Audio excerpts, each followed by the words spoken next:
Kalau kita mengeluh kepada selain Allah atau kepada sesama manusia, nggak mungkin dapat solusi. Betul?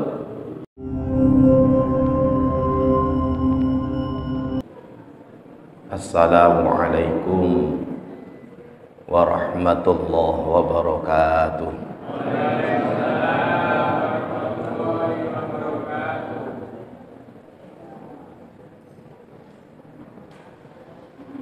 Assalamualaikum warahmatullahi wabarakatuh.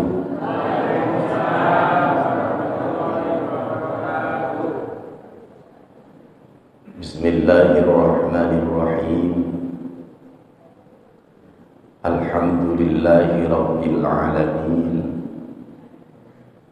Wa bihi nasta'inu ala umuri dunya waddin. La hawla wa la quwwata illa billahil aliyyil azim. Asyhadu an la ilaha illallah wahdahu la syarika lah. Wa asyhadu anna Muhammadan 'abduhu wa rasuluh. Allahumma shalli wa sallim wa barik ala sayyidina Muhammad wa ala alihi wa ashabihi ajma'in. Amma ba'du. Bapak Ibu hadirin jamaah sholat subuh Masjid Nurul Iman rahimakumullah.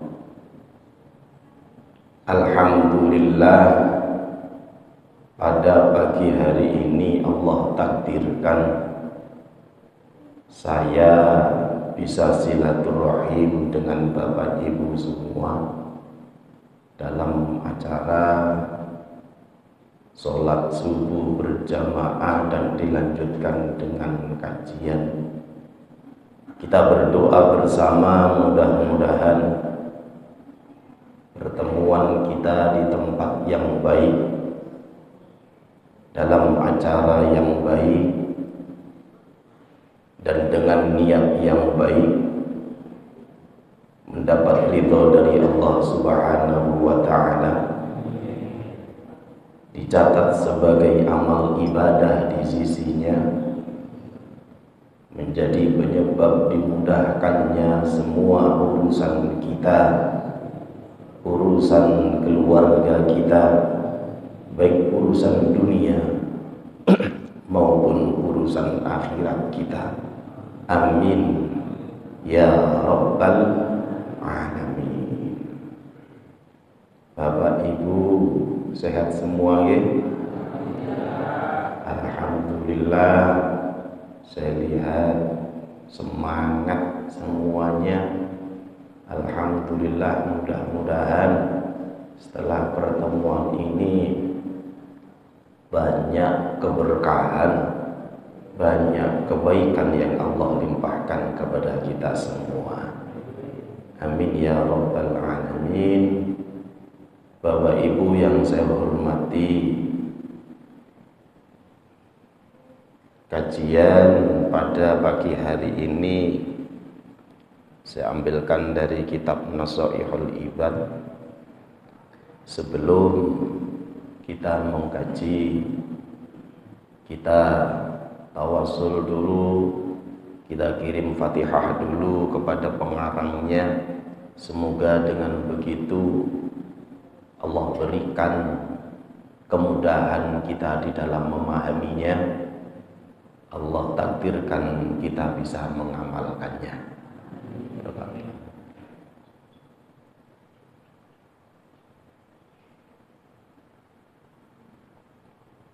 Syekh Imam Nawawi. Al-Fatihah. A'udzu billahi minasyaitonir rajim. Bismillahirrahmanirrahim. Alhamdulillahirabbil alamin arrahmanir rahim maliki yaumiddin. Iyyaka na'budu wa iyyaka nasta'in. Ihdinas siratal mustaqim. Saya ambilkan dari bab rubai, bab yang keempat, makalah yang ke-16. Bismillahirrahmanirrahim. Wal maqalatu sadisata asyrata, maqalah yang ke-16. An ba'dil hukama'i, dari sebagian para ahli hikmah, anna sya'airul imani, sesungguhnya tanda-tanda iman, ay a'lamahu, yakni tanda-tandanya iman, arba'atun, ada 4, minal a'mali, dalam hal perbuatan atau amaliyah. Iman itu sifatnya abstrak, tidak kelihatan, tapi bukan berarti sesuatu yang tidak kelihatan itu tidak ada. Karena keterbatasan indera kita, sehingga ada beberapa hal yang kemudian kita tidak bisa mengetahuinya secara langsung. Setelah melihat bukti baru kita tahu bahwa hal tersebut ada. Saya contohkan listrik. Ketika kita melihat kabel yang ada listriknya, yang ada aliran listriknya dengan yang tidak, apakah kita bisa mengetahui dengan cara melihat saja? Tentu saja tidak bisa. Tapi ketika sudah disambungkan dengan lampu, disambungkan dengan alat-alat elektronik, kemudian bisa berfungsi, baru kita bisa mengetahui bahwa ada aliran listrik. Kita lihat buktinya, baru mengetahui keberadaannya. Allah pun sama. Allah tidak bisa kita indra, tidak bisa kita lihat, tapi kita bisa mengetahui melalui tanda-tandanya. Kalau katanya Bang Haji Roma Irama, adanya alam ini bukti adanya Tuhan. Matahari beredar di porosnya setiap hari seperti itu, berarti ada yang ngatur. Kita kembali ke kitab. Tanda-tanda iman. Iman itu tidak bisa dilihat. Orang yang beriman dengan yang tidak, mohon maaf, tidak bisa dibedakan, betul? Akan tetapi banyak sekali orang yang tertipu dengan cover, tertipu dengan penampilan. Padahal mohon maaf, bukan berarti setiap orang yang pakai jubah, orang yang pakai gamis itu pasti ulama, belum tentu. Di Timur Tengah, Abu Jahal, Abu Lahab, semuanya pakai jubah, pakai gamis. Apakah ada iman di dalam hatinya? Tidak ada. Orang yang pakai kopiah, apakah kemudian pasti ada iman di dalam hatinya? Juga belum tentu. Apalagi di zaman pilkada, pilpres dan seterusnya, banyak orang yang notabene non-Islam tapi memakai kopiah. Betul? Betul. Di sini dijelaskan iman itu tidak kelihatan tapi kemudian bisa dilihat tanda-tandanya. Tanda-tanda iman apa saja? Arba'atun, ada 4. Yang pertama at-taqwa. Takwa. Takwa secara umum dimaknai imtithalu awamirillah wajtinabu nawahihi, melaksanakan perintah-perintah Allah dan menjauhi larangannya, sirran wa alaniyatan, baik dalam keadaan sembunyi-sembunyi, baik dalam keadaan sendiri, ataupun di depan orang lain, ataupun di depan orang banyak. Yang paling banyak kan tidak seperti itu. Kalau ketika di depan orang banyak, sepertinya betul-betul bertakwa.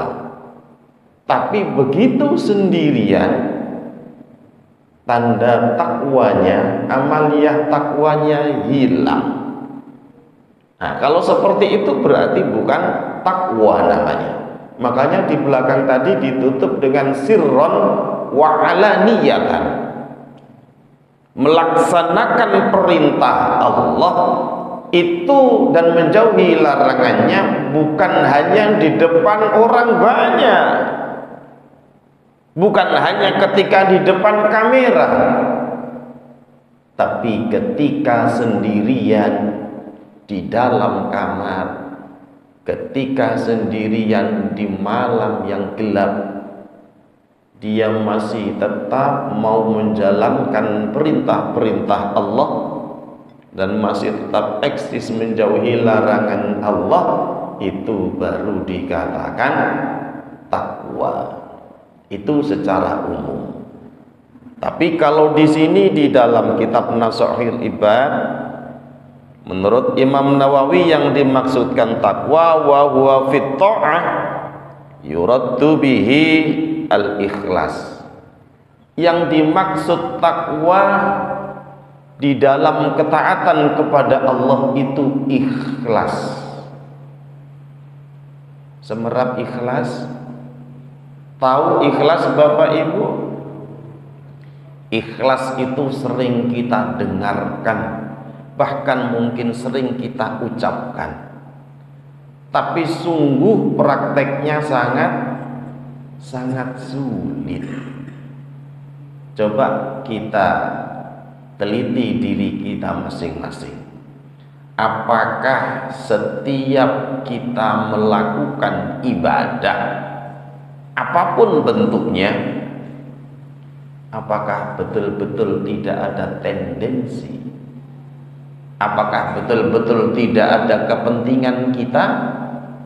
Kalau memang tidak ada tendensi, tidak ada kepentingan di balik ibadah yang kita lakukan, baru itu dinamakan ikhlas.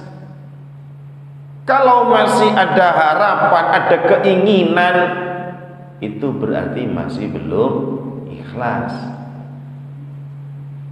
Sekarang bulan Ramadan, pahala dilipat gandakan.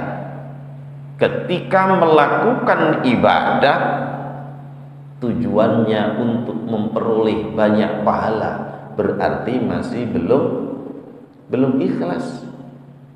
Ikhlas itu takhlisul amal an mulahadzatin nas, memurnikan amal, memurnikan ibadah dari perhatian manusia. Ciri-cirinya istawa alaihil madhu wadh-dhammu, dipuji maupun dihina sama, tidak berpengaruh. Bukan setelah dipuji amal yang dilakukan ditambah, bukan, tetap stabil. Setelah dihina juga sama, tidak ditinggalkan, masih tetap dilakukan. Itu ciri-cirinya ikhlas. Kalau secara umum ikhlas itu inna sholati wa nusuki wa mahyaya wa mamati lillahi rabbil alamin. Sesungguhnya sholat kita, ibadah kita apapun itu, wa mahyaya, hidup kita, wa mamati, dan mati kita itu hanya untuk Allah, hanya untuk Allah. Saya ada pertanyaan untuk bapak-bapak. Kalau misalnya bapak-bapak ada yang mengajak ke showroom mobil, ini gambaran biar ikhlas itu mudah dipahami. Ada yang mengajak ke sebuah showroom mobil, di situ mobilnya beraneka ragam dan mewah-mewah. Ketika datang, langsung disambut oleh pemiliknya, seorang wanita yang sangat cantik. Kira-kira disuruh milih berapa mobil, milih apa, dan seterusnya. Jawabannya apa bapak-bapak kira-kira? Kalau yang dipilih adalah salah satu dari merek mobil yang ada, yang didapatkan hanya itu saja. Tapi kalau yang dipilih yang punya showroom, berarti semua mobil yang ada di showroom jadi milik kita. Karena yang punya kita miliki. Ketika kita ibadah, kemudian hanya karena Allah, maka yang lain yang akan Allah berikan itu otomatis dikasihkan. Karena yang mempunyai pahala, yang memberikan pahala siapa? Allah. Yang memberikan atau menjadikan rizkinya lancar siapa? Allah. Jadi jangan sampai kemudian sholat duha misalnya niatnya supaya bisnisnya lancar.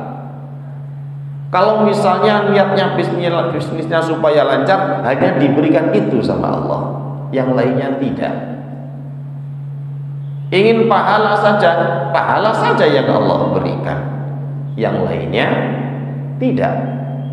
Tapi kalau niatnya lillahi ta'ala, karena Allah ta'ala, semuanya akan diberikan.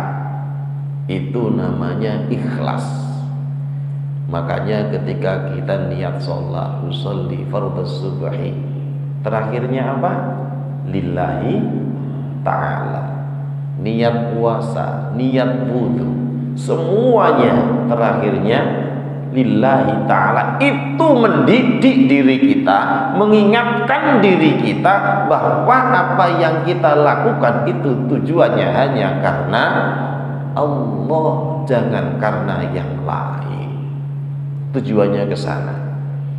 Kembali ke sini ke kitab, bahwa menurut Imam Nawawi yang dimaksud taat, takwa di dalam ketaatan yaitu ikhlas, memurnikan amal ibadah, memurnikan amal solih, murni hanya karena Allah, tidak ada niatan lain.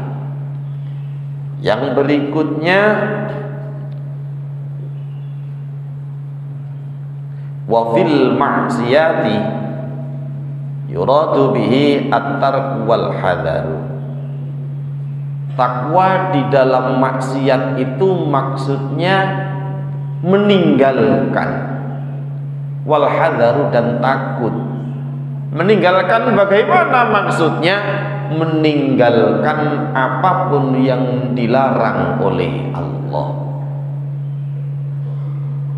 Takut akan akibat yang akan ditimpanya jika tetap dilakukan. Itu namanya takwa dalam hal kemaksiatan. Bapak Ibu yang saya hormati,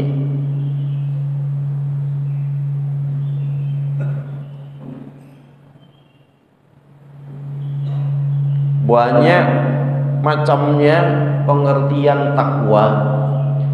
Cuman saya ingin menambahkan menurut Imam Qushairi, takwa itu hurufnya ada berapa? Takwa ada 4. Ta, qaf, wawu, dan ya. Menurut Imam Qushairi, taknya itu tawadu. Tawadu itu rendah hati, bukan rendah diri ya. Beda rendah hati dengan rendah diri. Kalau rendah diri itu minder, tidak pede. Tapi kalau rendah hati itu mungkin bisa dikatakan low profile, tidak sombong,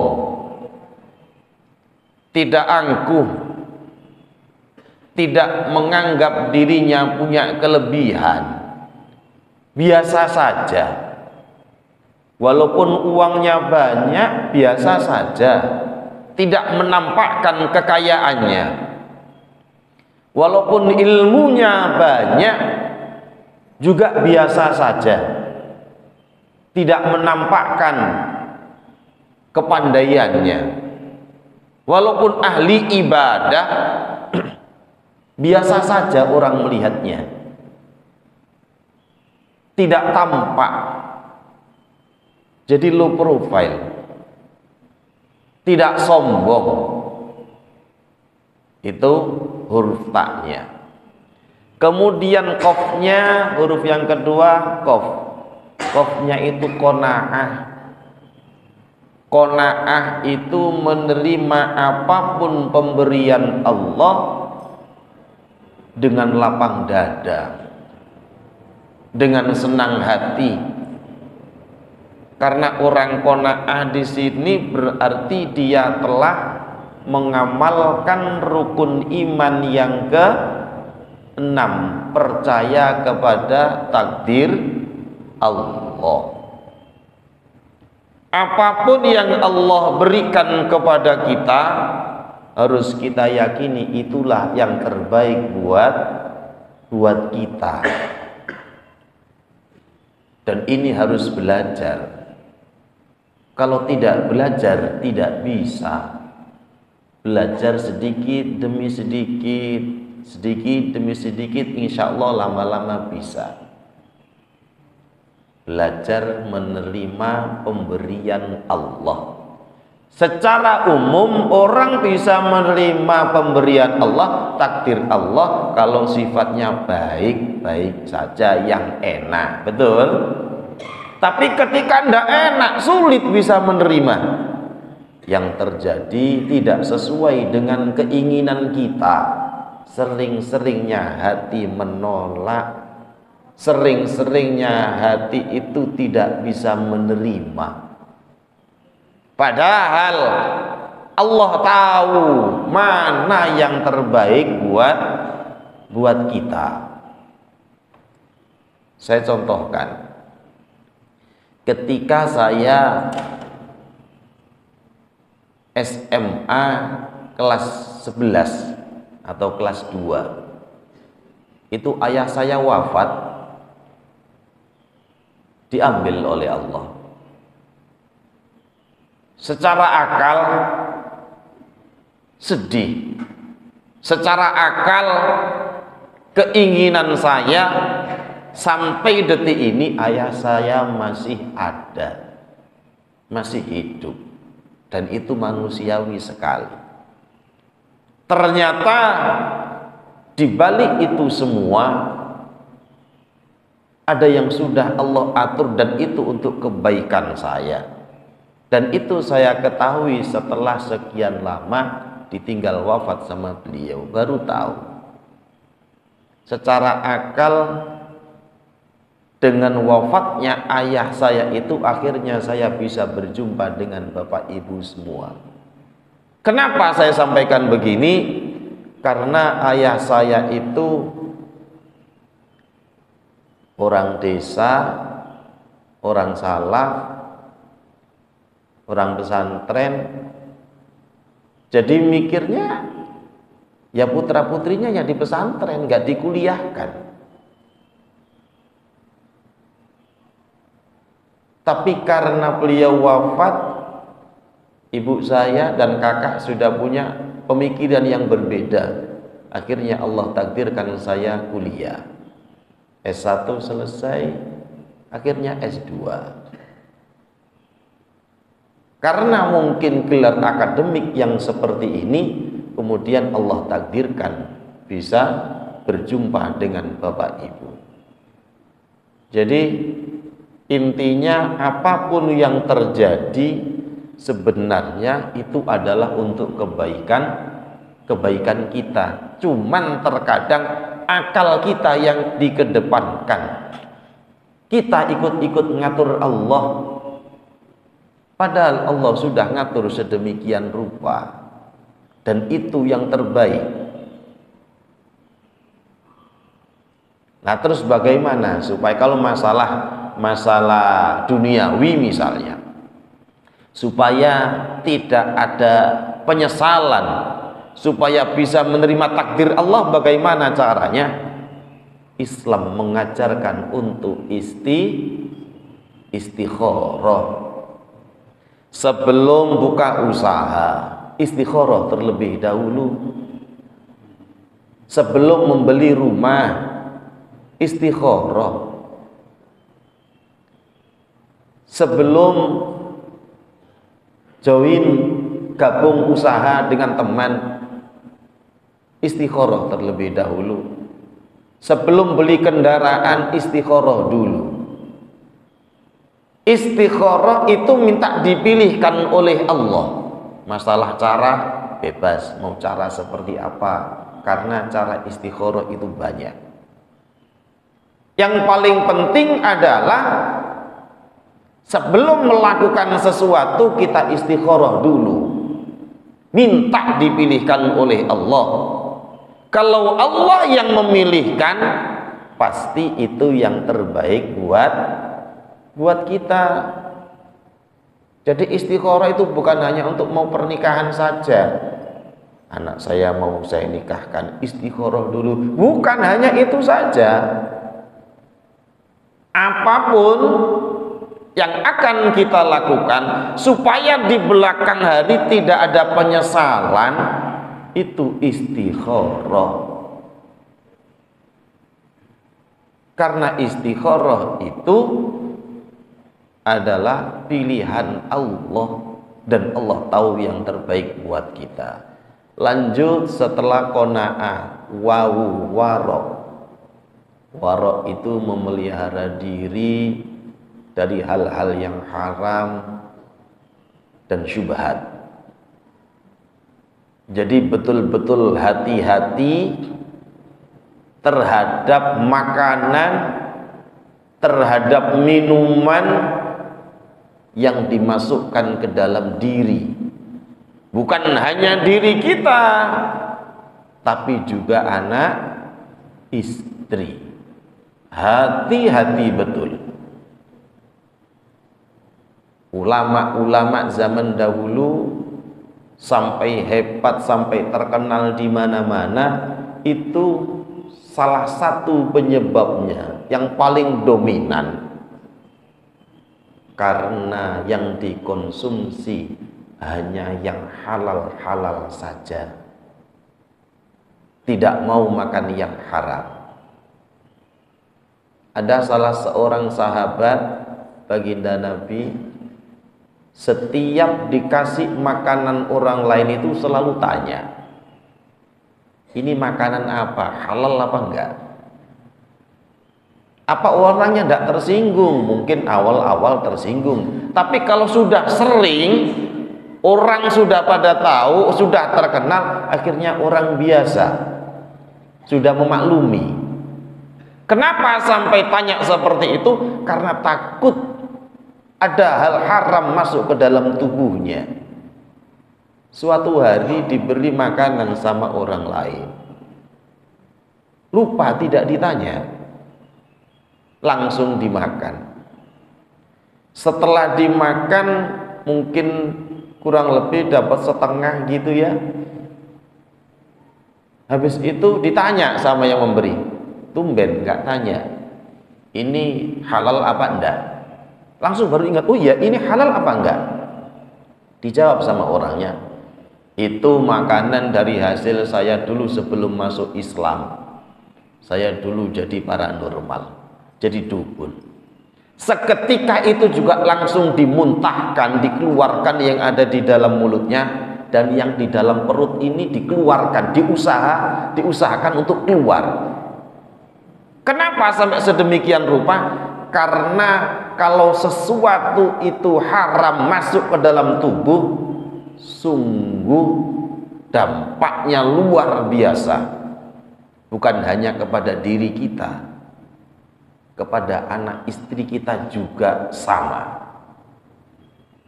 Makanya harus hati-hati, harus hati-hati. Yang berikutnya yakin, ta, kof, wawu dan ya, harus yakin bahwa apapun yang terjadi ini adalah takdir Allah. Kalau sudah seperti itu maka akal ditaruh. Akal hanya mengikuti, akal hanya mencoba untuk mencari hikmah, hanya mengambil pelajaran dari apa yang terjadi, sehingga tidak muncul yang namanya berontak, tidak bisa menerima, tidak muncul seperti itu. Semuanya diikuti, mengalir seperti itu. Itu takwa. Jadi sebenarnya karakter orang yang bertakwa itu kalau disimpulkan rendah hati, tidak sombong, tidak sok-sokan kata anak-anak, biasa saja. Kehebatan, kelebihan yang Allah berikan yang ada dalam dirinya itu tidak ditunjukkan. Kemudian bisa menerima apapun pemberian Allah, bisa menerima apapun takdir Allah,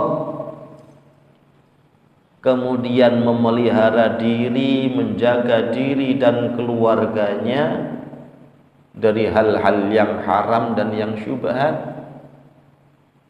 Dan yang terakhir, yakin apapun yang terjadi adalah takdir Allah, sehingga hidupnya pandai bersyukur, tidak gampang mengeluh, hidup itu enjoy.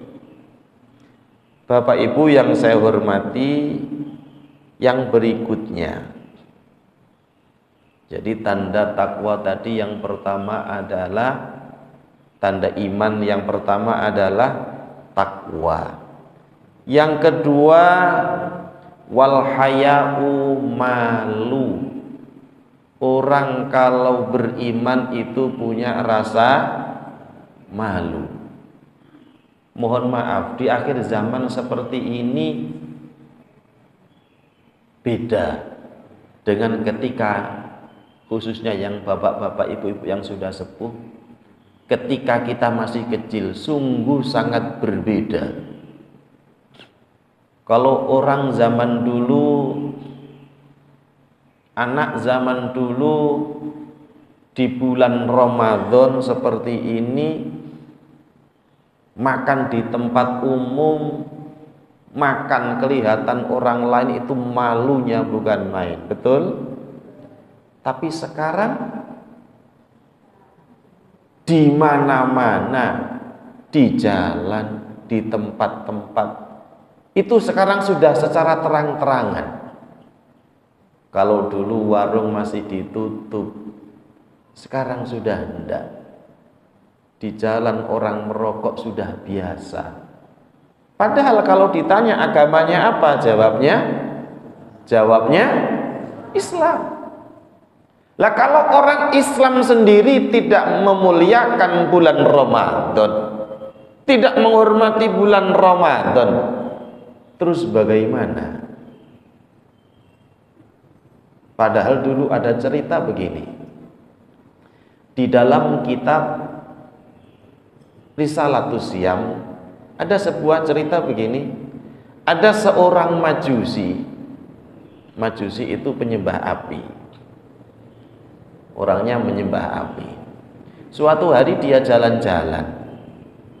Di tengah jalan si Majusi ini melewati sebuah pasar. Tidak sengaja si Majusi ini melihat ke arah pasar, di dalam pasar, dan ternyata di situ ada anaknya. Anaknya bersama teman-temannya, cuman anaknya ini makan. Yang lainnya tidak makan, dia makan. Padahal bulan Ramadan. Kemudian didatangi, diingatkan, disampaikan, dimarahi. Mungkin redaksinya begini, kamu tidak tahu tak? Ini bulan Ramadan. Bulan Ramadan itu bulan yang dimuliakan oleh orang Islam. Lihat teman-temanmu tidak ada yang makan, mereka puasa. Kenapa kamu tidak bisa menghargai mereka? Entah seperti itu, dimarahin, disuruh pulang. Setelah pulang selesai, singkat cerita, seiring berjalannya waktu meninggal orangnya. Setelah meninggal, ada seorang ulama yang bermimpi ketemu orang Majusi tadi. Kemudian terjadi dialog. Kenapa terjadi dialog? Karena sang ulama ini kaget, terkejut. Si Majusi ini tadi ada di dalam surga. Ada di dalam surga. Padahal di dalam Al-Quran dijelaskan innad dina indallahil Islam. Agama yang benar di sisi Allah hanya agama Islam, dan syarat mutlak tidak bisa diganggu gugat untuk masuk ke dalam surga harus beragama Islam. Orangnya kaget, makanya ditanya, ada dialog. Mas, mungkin bahasa kita, Mas, kamu kan bahas orang Majusi, kok bisa masuk surga? Akhirnya dijelaskan sama orang Majusi tadi. Iya, saya memang Majusi, tidak pernah sholat, tidak pernah puasa, tidak pernah ikut kajian subuh. Tapi diceritakan tadi yang waktu melewati pasar. Diceritakan setelah itu ketika saya mau meninggal, tiba-tiba saya mendengar suara, ya malaikati la tatrukuhu majusiyan, wahai malaikat-malaikatku, jangan engkau tinggalkan dia dalam keadaan Majusi. Akrimuhu bil Islam, muliakanlah dia dengan agama Islam, berarti meninggalnya beragama Islam. Inilah yang disebut dengan husnul khotimah, karena akhir hayatnya Islam membaca 2 kalimat syahadat, akhirnya Allah takdirkan bisa masuk ke dalam surga. Apa penyebabnya? Karena sangat memuliakan bulan Ramadan. Sekarang ini miris. Kadang memang anak-anak kita terkadang yang perempuan itu halangan. Ya, halangan. Tidak boleh puasa, betul. Tapi mbok ya, cari tempat. Tidak makan di tempat umum, tidak makan di depan teman-temannya. Kalau diingatkan, lo kok tidak puasa? Saya halangan. Dia lupa kalau bulannya bulan puasa. Masa orang Islam tidak menghargai, tidak menghormati, sementara tadi di dalam cerita orang yang beragama Majusi saja sangat menghormati bulan Ramadan. Kembali kita ke kitab Wal Haya'u Malu. Menurut Imam Nawawi di sini dijelaskan wa huwa nau'ani. Malu itu ada dua. Nafsaniyun, yang pertama yang ada di dalam diri, wa huwa alladzi khalaqahu Allah taala fin nufusi kulliha.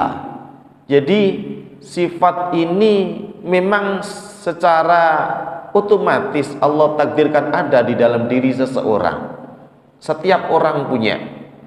Apa contohnya? Kal haya'i, seperti rasa malu, min kasfil aurati, ketika membuka aurat.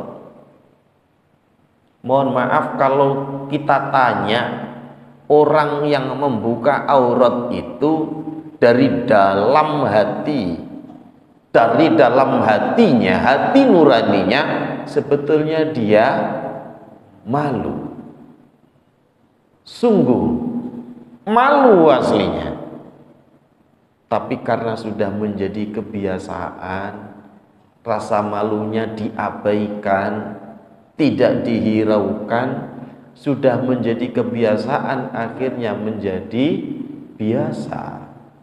Tapi tetap sebetulnya dari hatinya tetap dia itu malu.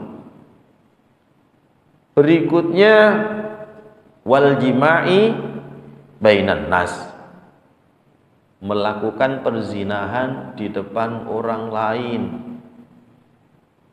itu juga malu. Nah, malu yang seperti ini yang secara otomatis ada di dalam diri seseorang. Pasti ada. Yang berikutnya wa imaniyun, malu dalam hal keimanan. Wa huwa ayyamna'a al-mu'minu min fi'lil ma'asi khaufan minallahi ta'ala. Kalau malu dalam hal keimanan, yaitu menahan diri dari melakukan kemaksiatan, khaufan minallahi ta'ala, karena takut kepada Allah. Itu namanya malu. Lagi-lagi sekarang sudah tidak seperti itu. Waktunya sholat Jumat, katanya beragama Islam, tidak sholat itu sudah biasa. Coba sekarang saya tanya, ketika sholat Jumat wajib apa sunnah bagi orang laki-laki? Wajib. Akan tetapi ketika waktu sholat Jumat tiba, yang lalu lalang di jalan orangnya banyak yang Islam atau enggak? Banyak yang beragama Islam. Mungkin musafir, ya, perjalanan jauh boleh tidak sholat Jumat, boleh. Tapi terkadang tidak. Orang Islam mengentengkan, memudahkan, nanti aja sholat duhur. Bahkan ada yang tidak. Ini berarti tidak punya iman. Tidak punya iman, tidak punya rasa malu dalam hal keimanan. Kemudian yang berikutnya, yang ketiga, tanda-tanda iman, yaitu wasyukru, bersyukur. Apa bersyukur itu? Wa huwa ats-tsana'u, memuji 'alal muhsinin, terhadap yang telah berbuat baik, bidzikri ihya ihsanihi, dengan menyebutkan kebaikan-kebaikannya. Kalau kita bersyukur kepada sesama manusia, berarti kita puji beliau, kita puji orang tersebut, kemudian kita sampaikan terima kasih kemarin sudah diberi ini, terima kasih kemarin sudah ditolong, dan seterusnya. Itu berarti bersyukur. Tapi kalau bersyukurnya seorang hamba, fal 'abdu yashkurullaha ayyatna 'alaihi bidzikri ihsanihi alladzi huwa nikmatun. Kalau bersyukurnya seorang hamba kepada Allah, berarti memuji Allah dengan menyebutkan nikmat-nikmat yang Allah berikan tadi. Alhamdulillah, terima kasih ya Allah, anak istri sehat. Alhamdulillah panjang umur. Alhamdulillah punya hajat, padahal musim hujan tapi tidak hujan. Bersyukur yang sifatnya seperti ini, hal-hal kecil ini kalau tidak dibiasakan juga sulit. Kalau sakit baru ingat Allah, ya Allah, gigi saya sakit, diceritakan kemana-mana. Kalau sampai diceritakan kemana-mana berarti tidak bisa menerima takdir Allah. Waktunya habis ya ini. Nambah satu lagi karena ada berapa tadi? Ada 4, sudah dapat 3. Yang berikutnya tanda iman yaitu wasabru, sabar. Sabar itu apa sih? Wa huwa tarkus syakwa. Tidak mengeluh. Ada kan orang itu urupe ngeluh, hai. Ada enggak? Ketika ketemu orang enggak pernah enggak mengeluh. Mengeluh, hai. Sampai yang diajak ngomong itu sampai paham. Sampai dititeni. Nah, gua lak mengeluh.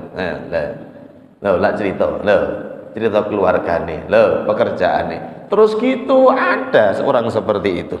Berarti tidak sabar. Min alamil balwa li ghairillahi ta'ala. Mengeluh terhadap sesuatu yang tidak enak li ghairillahi, kepada selain Allah. Kalau kita mengeluh kepada selain Allah atau kepada sesama manusia, nggak mungkin dapat solusi, betul? Kalau ingin dapat solusi, ya caranya mengeluh kepada Allah. Kalau mengeluh kepada Allah akhirnya menjadi doa. Dan doa itu Bapak Ibu saya sampaikan, doa itu jangan sampai keliru. Saya kasih contoh doa yang keliru. Sakit gigi. Kemudian doanya begini, ya Allah, berilah saya kesabaran ya Allah. Sakit gigi kok minta diberi kesabaran itu loh. Akhirnya dikasih kesabaran oleh Allah beneran. Sabar, sakit giginya nggak sembuh lah, mintanya sabar. Minta itu langsung, ya Allah sembuhkan ya Allah, mohon sembuhkan sakit gigi ini ya Allah, sakit tidak mampu saya ya Allah. Begitu, jangan minta sabar. Kalau kayak kita sulit untuk sabar, betul ya, termasuk bangun malam. Kadang orang bangun malam doanya keliru. Ya Allah, takdirkan bangun jam 3. Ya bangun, tapi ndak sholat. Mau mintanya bangun, betul? Makanya berdoanya, ya Allah takdirkan bangun jam 3 sholat malam ya Allah. Atau ya Allah mau takdirkan bisa sholat malam sebelum subuh ya Allah. Jadi minta itu yang pas, bukan minta yang apa ya istilahnya itu kalimatnya tidak jelas, akhirnya diberi, Allah disalahkan. Saya sudah doa tapi kok ya nggak bisa sholat subuh, nggak bisa sholat malam, lah doanya minta dibangunkan. Dibangunkan bangun, masih jam 3, masih terlalu pagi, tidur lagi karena niatnya salah. Minta dibangunkan, kalau sakit minta disembuhkan, kalau hutang, banyak hutang, minta dilunaskan. Jangan doa yang lain, ya Allah takdirkan orangnya ndak nagih ke sini. Dia salah. Sekarang ndak nagih ke sini, ditelepon ndak datang, ditelepon tapi ya Allah takdirkan segera lunas Nah itu. Bapak Ibu yang saya hormati, karena waktunya sudah habis, saya kira cukup, saya simpulkan dulu. Jadi tanda-tanda iman itu, apakah seseorang, apakah diri kita sudah beriman atau belum? Tanda-tandanya pertama yaitu bertakwa. Kemudian yang kedua punya rasa malu. Malu kalau tidak melaksanakan perintah Allah, malu kalau melanggar larangan-larangan Allah. Kemudian bersyukur. Cara bersyukur itu adalah mempergunakan nikmat yang Allah berikan untuk sarana melaksanakan perintah Allah. Ibaratnya begini, Bapak Ibu, yang bapak-bapak khususnya saya kasih sarung, ibu-ibu saya kasih mukena. Bilang terima kasih, semuanya bilang terima kasih. Tapi di rumah tidak dipakai sholat. Yang bapak-bapak mungkin dipakai selimut, atau bahkan tetap ditaruh di dalam almari. Ibu-ibunya juga begitu. Termasuk bersyukur apa enggak? Enggak. Kalau bersyukur itu dipakai sesuai dengan apa yang saya inginkan. Bapak-bapak saya kasih sarung, tujuan saya, keinginan saya supaya dipakai sholat. Ya dipakai sholat berarti bersyukur namanya. Ibu-ibu saya kasih mukena, tujuan saya, keinginan saya supaya dipakai sholat. Kemudian dipakai sholat, bersyukur namanya. Allah memberikan nikmat kita berbagai macam, tujuannya adalah dipakai ibadah. Kalau kita pakai ibadah berarti bersyukur. Kemudian yang terakhir, wasobru, sabar. Tidak gampang mengeluh. Bapak Ibu yang saya hormati, itu saja yang bisa saya sampaikan. Kurang lebihnya sungguh saya mohon maaf dan mohon dimaafkan. Di pagi hari bulan Ramadan ini kita sekali lagi berdoa kepada Allah, ngemis kepada Allah, mudah-mudahan 4 hal tadi Allah takdirkan kita dan keluarga kita benar-benar bisa melaksanakannya, bisa mengamalkannya. Ibadah-ibadah bulan Ramadan ini, amal-amal soleh di bulan Ramadan ini, mulai awal hingga akhir nanti benar-benar Allah terima, Allah berikan Lailatul Qadarnya. Amin ya Allah. Al-Fatihah.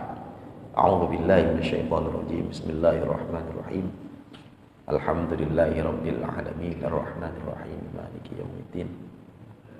Iyyaka na'budu wa iyyaka nasta'in. Ihdinas siratal mustaqim. Siratal ladzina an'amta 'alaihim ghairil maghdubi 'alaihim waladdallin. Amin. A'udzu billahi minasyaitonir rajim. Bismillahirrahmanirrahim. Alhamdulillahi rabbil alamin. Allahumma shalli ala sayyidina Muhammad wa ala alihi wa ashabihi ajma'in. Allahumma ighfir lana dzunubana wa liwalidayna warhamhuma kama rabbayana shighara. Ya Allah, barokahnya bulan Ramadan. Di pagi hari bulan Ramadan ini kami memohon kepadamu ya Allah, mohon ampunilah dosa-dosa kami ya Allah. Ampunilah dosa-dosa kami, ampunilah dosa kedua orang tua kami. Sayangilah mereka berdua sebagaimana mereka menyayangi kami di waktu kami masih kecil. Allahumma ya Allah, yassir lana umurana, umurad dunya wal akhirah. Ya Allah, mudahkanlah semua urusan kami, urusan keluarga kami, baik urusan dunia maupun urusan akhirat kami. Allahumma qdi hajatina min hawaidid dunya wal akhirah. Ya Allah, penuhi kebutuhan-kebutuhan kami, kebutuhan keluarga kami, baik kebutuhan dunia maupun kebutuhan akhirat kami. Ya Allah, mohon kabulkan doa dan permohonan kami. Rabbana atina fid dunya hasanah wa fil akhirati hasanah wa qina adzabannar. Wa sallallahu ala sayyidina Muhammadin wa alihi wa ashabihi ajma'in. Walhamdulillahi rabbil alamin. Al-Fatihah. A'udzu billahi minasyaitonir rajim. Bismillahirrahmanirrahim.